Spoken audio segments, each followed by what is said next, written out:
नमस्ते विद्यार्थियों, डॉक्टर कीर्ति की हिंदी की दुनिया में आपका स्वागत है। आज मैं आपके लिए कक्षा 11वीं हिंदी युवक भारती इसका दूसरा अध्याय लघु कथाएं यह स्वाध्याय के लिए लेकर आई हूँ। आइए हम इसके स्वाध्याय को शुरू कर देते हैं। स्वाध्याय में पहला प्रश्न आकलन और उसके अंतर्गत लिखिए और अ नंबर का प्रश्न दिया है दावत में होने वाली अन्न की बर्बादी पर उषा की प्रतिक्रिया। यहाँ अन्न लिखा है, वहाँ अन्न आप कर लेना उत्तर में देखकर। तो उषा के अनुसार दावत में उत्तर लिखेंगे हम लोग। उषा के अनुसार दावत में मेहमान प्लेट भर भर कर खाना ले लेते हैं और जरा सा खाकर, यहाँ तुम जो लिखा है उसको कट करके खा कर लेना, जरा सा खाकर झूठे खाने से भरी हुई प्लेट कचरे के डिब्बे में डाल देते हैं। जबकि कई लोग ऐसे हैं जो दाने दाने के लिए तरसते हैं और उन्हें खाना नसीब नहीं होता, वह भूखे पेट सो जाते हैं। यह सोच उषा की आंखों में आंसू ले आती है। नेक्स्ट प्रश्न है संवादों का उचित घटनाक्रम। इसमें हमको नीले अक्षरों में जो दिया है वो संवाद दिए हुए और उसका उचित घटनाक्रम हम लोग नीचे जो लाल अक्षरों में लिखा है वह देंगे। उत्तर लिखेंगे स्कूल नहीं जाता तू अजीब है, पहला हो जाएगा। दूसरा माँ बाल मजदूरी अपराध है ना, और तीसरा उत्तर हो जाएगा अरे क्या हुआ जाता क्यों नहीं, और चौथा हो जाएगा रुपए खर्च हो गए मालिक। इस क्रम में इसको लगाया जाएगा। नेक्स्ट देखते हैं शब्द संपदा। अब जो भी शब्द दिए उसमें से हमको विसंगति यानी उस ग्रुप में सबसे अलग ऑड वन आउट टाइप जो है वो हमें ढूंढना है। तो समूह में से विसंगति दर्शाने वाला कृदंत और तदधित शब्द चुनकर लिखिए। तो कृदंत शब्द सबसे पहले वे होते हैं जो क्रिया के साथ लगकर उसके रूप को उस शब्द के रूप को बदल देते हैं, और तदधित शब्द जो होते हैं वो संज्ञा, सर्वनाम, विशेषण इनके साथ लगकर शब्द के रूप को बदल देते हैं। अब नीचे देखते हैं ग्रुप में क्या दिया हुआ है। मानवता, हिंदुस्तानी, ईमानदारी और पढ़ाई।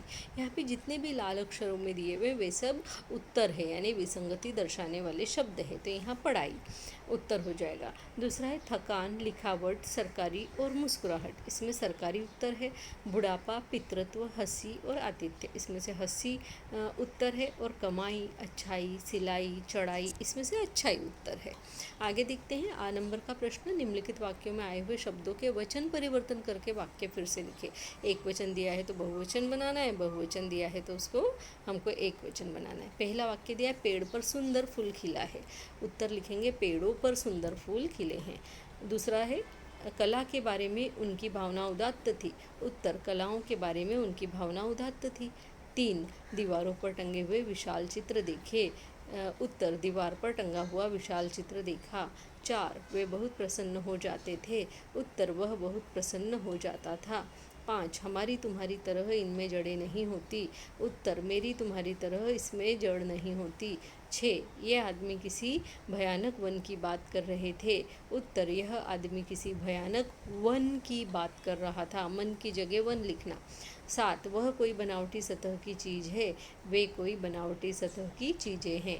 ई नंबर का प्रश्न है निम्नलिखित शब्दों का लिंग परिवर्तन करके वाक्य में प्रयोग करो। हमें शब्द दिए अध्यापक, अध्यापक का अध्यापिका हो जाएगा, रानी का राजा हो जाएगा, नायिका का नायक हो जाएगा, देवर का देवरानी हो जाएगा, पंडित का पंडिताइन, यक्ष का यक्षिणी, बुद्धिमान का बुद्धिमती, श्रीमती का श्रीमान, दुखियारा का दुखियारी और विद्वान का विदुषी हो जाएगा। ठीक है, तो इस तरीके से परिवर्तित शब्द लिख के अध्यापिका का वाक्य बनाएंगे। अध्यापिका पढ़ाने का कार्य करती है। राजा का बनाएंगे राम अयोध्या के राजा थे। नायक से हम वाक्य बनाएंगे रामायण के नायक राजा राम हैं। देवरानी से बनाएंगे उर्मिला सीता की देवरानी थी। पंडिताइन से बनाएंगे साधु ने पंडिताइन की परीक्षा ली। यक्षिणी के लिए बनाएंगे यक्ष की पत्नी को यक्षिणी कहते हैं। बुद्धिमती के लिए बनाएंगे हर स्त्री बुद्धिमती होती है। श्रीमान का बनाएंगे पधारिए श्रीमान आपका स्वागत है। दुखियारी के लिए बनाएंगे पुत्र की मृत्यु के बाद उस दुखियारी का कोई नहीं था। विदुषी के लिए हम वाक्य बनाएंगे गार की एक विदुषी महिला थी। अब नेक्स्ट प्रश्न है अन्न बैंक की आवश्यकता पर अपने विचार लिखिए। अब अन्न बैंक जो होता है, जो बड़े बड़े कार्यक्रम होते हैं, शादी ब्याह या कोई भी समारोह जिसमें मेहमानों के खाने के बाद भी बहुत खाना बच जाता है, तो वो अन्न बैंक के जो लोग हैं वो समूह में काम करते हैं, उस खाने को इकट्ठा करके गरीबों में भूखों में जाकर बांटते हैं और इस तरीके से पुण्य का कार्य करते हैं। तो हमको यहाँ पर इसकी आवश्यकता के ऊपर लिखना है, तो हम लिखेंगे कि हमारे देश में आज भी कई लोगों के लिए 2 वक्त का भरपेट भोजन सपने के समान है। वहीं दूसरी तरफ बड़े बड़े शहरों में बड़े बड़े समारोहों और पार्टियों में मेहमानों के लिए बड़े स्तर पर खाने पीने की व्यवस्था होती है और ऐसी पार्टियों में खाद्य पदार्थ अक्सर बच जाते हैं, उन्हें फेंक दिया जाता है। परंतु अन्न बैंक ऐसी पार्टियों से बचा हुआ खाद्य पदार्थ ले जाकर एकत्रित करके गरीबों और ज़रूरतमंदों में वितरित करती है। इस तरह अन्न बैंक के कारण कई भूखों का पेट भर जाता है। अन्न बैंक की आवश्यकता को हम नकार नहीं सकते। इसके रहते अन्न बर्बाद होने से बच जाता है और भूखे लोगों का पेट भी भर जाता है, पुण्य का कार्य भी हो जाता है। इसलिए ऐसी और संस्थाएं हमारे देश में बनना चाहिए। यहाँ पर अगर सजेशन के लिए सजेशन देना हो तो हम ये भी दे सकते हैं कि जहाँ जिस घर में शादी ब्याह हो उस घर की जो घर के लोगों को जो है अन्न बैंक का नंबर पता ही होना चाहिए, है ना। तो उससे क्या है कि शादी ब्याह वाला जो घर है वो पहले ही उस नंबर को अपने पास लिख कर रख ले, सेव कर रख ले, ताकि खाना बचे तो उन्हें फ़ोन करके बुलाया जा सके।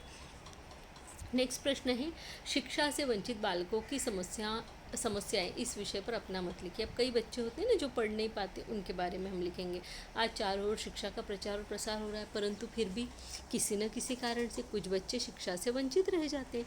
इसका मुख्य कारण उनके माता पिता का अशिक्षित होना या मजदूर वर्ग में बालकों का जन्म होना आदि। क्योंकि मजदूर लोग काम करें या बच्चों को स्कूल छोड़ने जाए, तो इसलिए उनके बच्चे पढ़ नहीं पाते। ऐसे बालकों का मानसिक विकास ठीक से नहीं हो पाता, क्योंकि पढ़ने से ही मानसिक विकास होता है, सोचने समझने की शक्ति बढ़ती है, विकास का सोचने और विचार करने का दायरा बढ़ता है ना। तो ये जो बच्चे पढ़ नहीं पाते उनका ये दायरा बढ़ नहीं पाता और वे सही गलत की पहचान नहीं कर पाते। ऐसे बच्चे अपने आप को दूसरे से छोटा पाते हैं, है ना।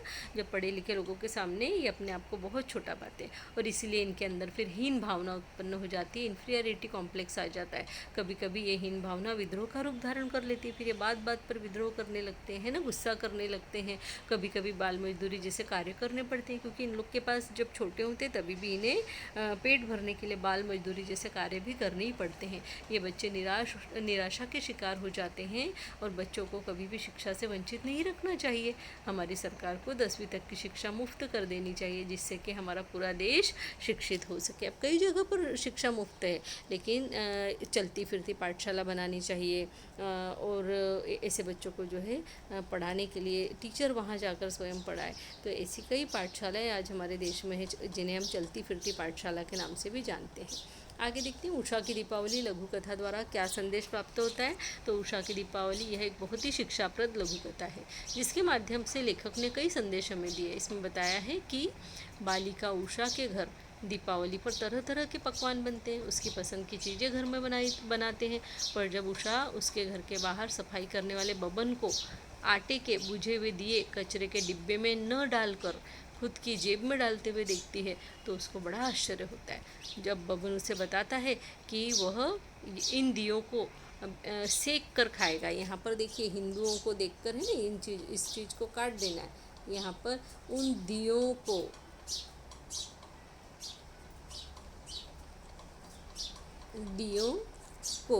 है ना, दियों को सेक कर, क्या आ जाएगा यहाँ पर, सेक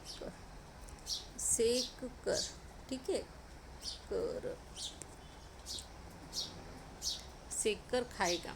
तब उसे उषा को दूसरों की भूख के बारे में तब पता पड़ता है। वह सोचती है हम दावतों में कितना खाना यूं ही फेंक देते हैं, इससे भूखे लोगों का पेट भर सकता है और हम उसको बर्बाद कर देते हैं। तो मतलब यहाँ पे हमें उसको बर्बाद नहीं करना चाहिए।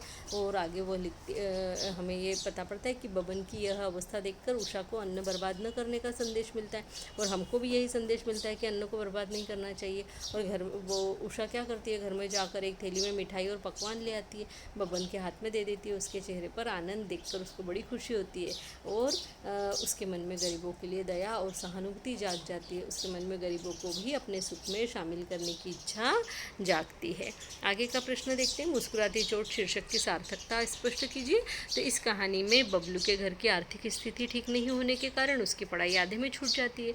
वह अपनी माँ को सहारा देने के लिए घर घर जाकर रद्दी इकट्ठा करता है और दुकान में बेचकर मिले हुए पैसों से घर चलाने में माँ की मदद करता है।